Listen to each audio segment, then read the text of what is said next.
So this pivot block gets mounted in here, and then the arm pivots on it right here so that it reverses the direction. This is Dave from David's To-Do List. I'm working on my 65 Ranchero, and what I'm doing is I'm installing a FULCRUM, I guess they call it, reversal kit. Here's the kit right here that you can order online. California Pony Parts is where I got this one, I believe. Here's the part number. And here's what the kit consists of. It's a block, this, and a couple screws, and it came with no instructions. So without instructions, I started doing some research online, and I did find on like a Mustang forum some pictures of somebody put one in, and I looked at their pictures and stuff because I really wasn't exactly sure how it worked. I had a general idea, but I wasn't sure because these parts, like this block here and this, I mean, it seemed like they should have went together. The holes were close, but these holes were off enough where the bolts wouldn't go through there.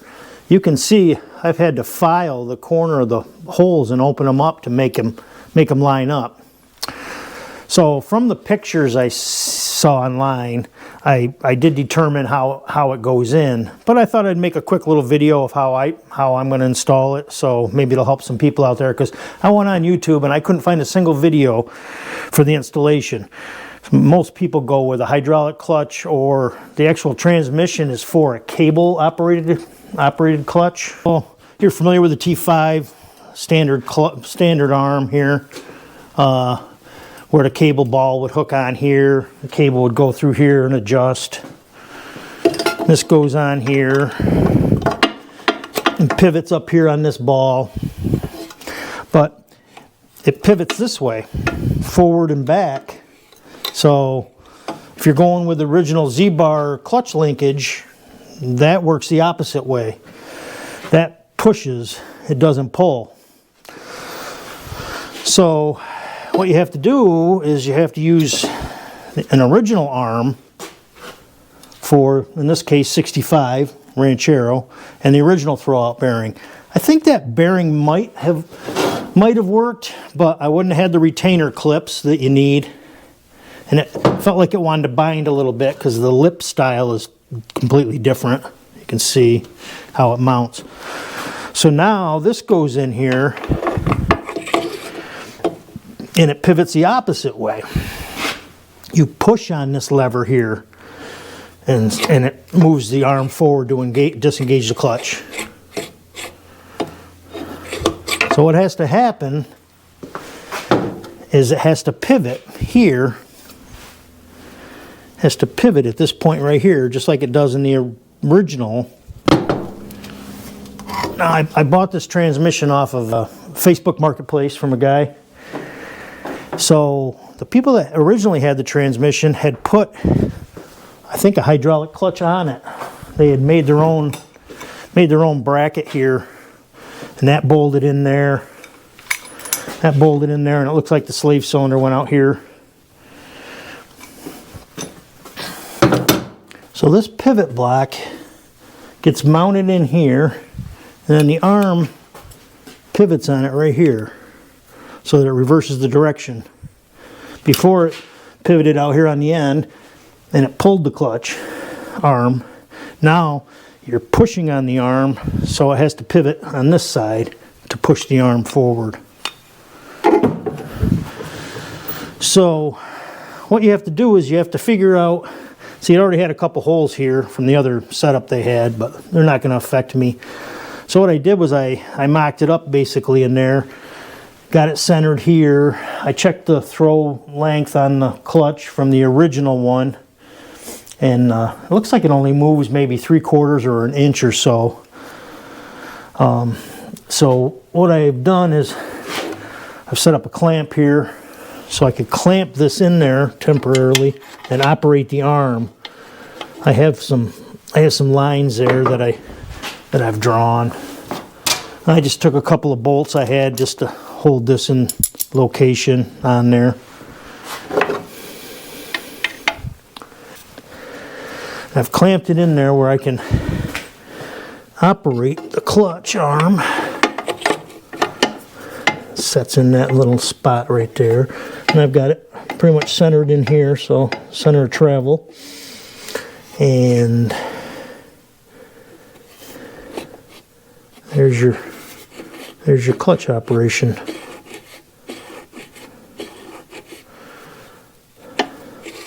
So it's pretty simple once you see it all together, but figuring out exactly what was going on was a little tough. It also takes a spring, which I've never installed one of these.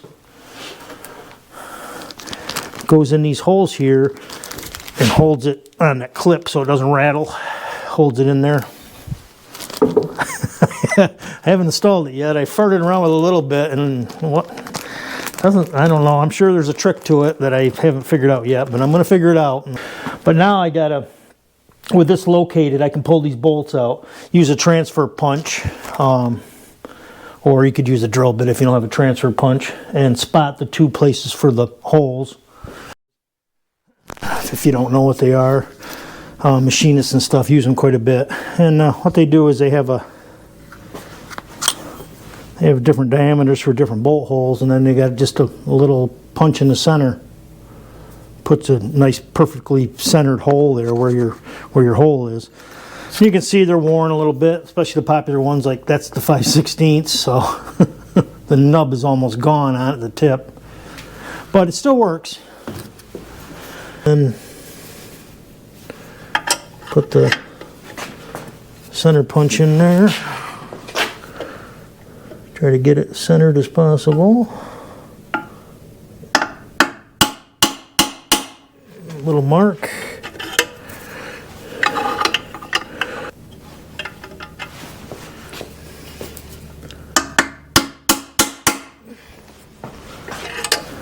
Where it transferred the holes right there and there.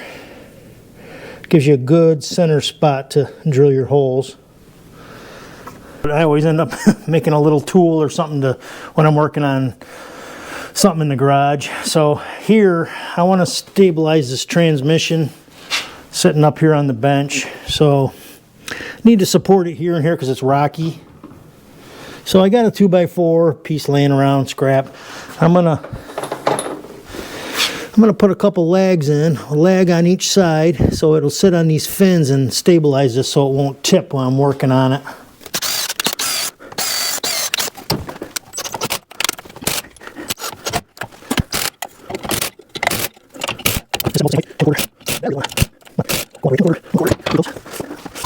Let's see.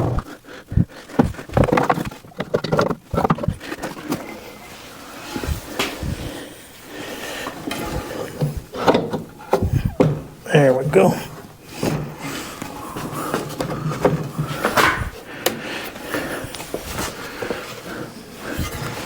Oh, if it's any stabler.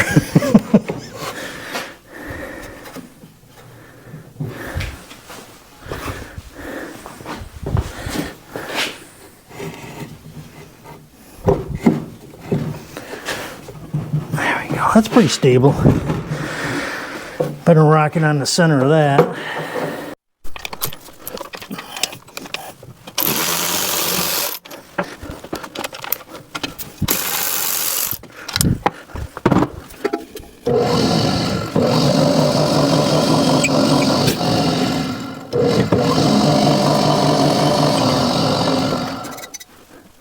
Okay, now I need a 5/16 drill.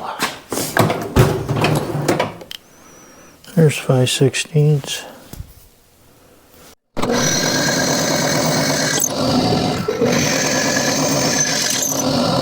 All right. We got to countersink this, so if you don't know what size or what angle the countersink is at, it's probably 82.5, but if you're not sure, a good way to check is to just lay a countersink up next to it. Square on the body, and see, you can see the angle there matches. So you know you got the right angle countersink for the screw. And it is a 82 degree. It's hard to see that, but it's 82.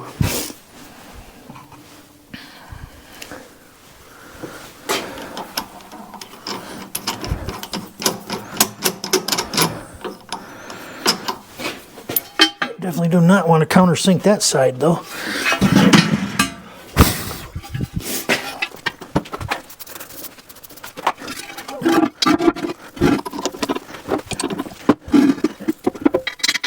Here we go.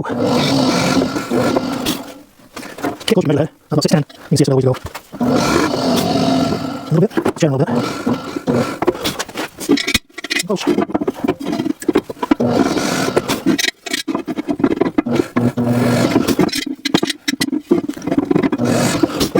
Almost flush.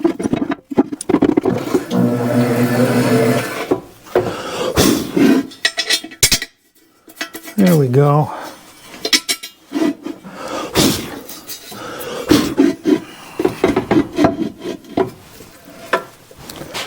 I'll just set my stop real quick. I won't have to worry about it quite so much.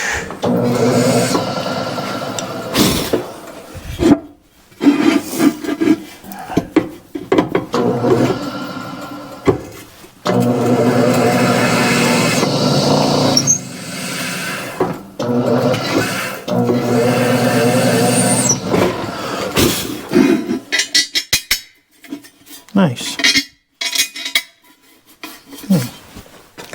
Cool. See, the holes are here. The holes I just drilled. Put the screws in from the back side. Plenty of room to get them in. I was wondering if I was going to be able to get them in there with it bolted back on, but I can. So, block goes in. Pivot piece goes on.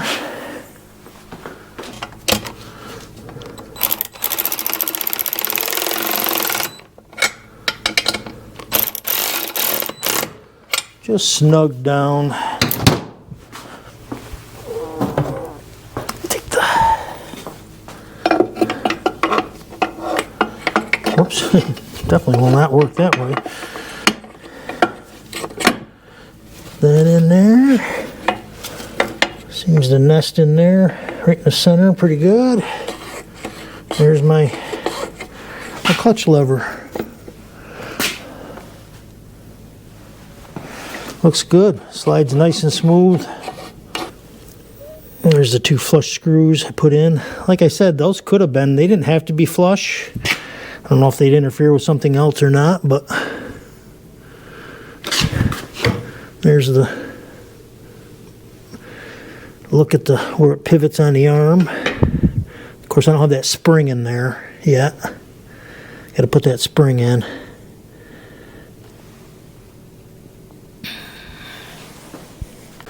So I'll put it in the car, and I'll actually hook up my linkage because I haven't had my linkage hooked up yet. I got it, you know, I've had it roughed in. Here's my Z-bar. Obviously the bolts are out of it because I took the motor out. I'm going to put the motor back in and hook all my linkage up and see how the pedal feels. Yeah.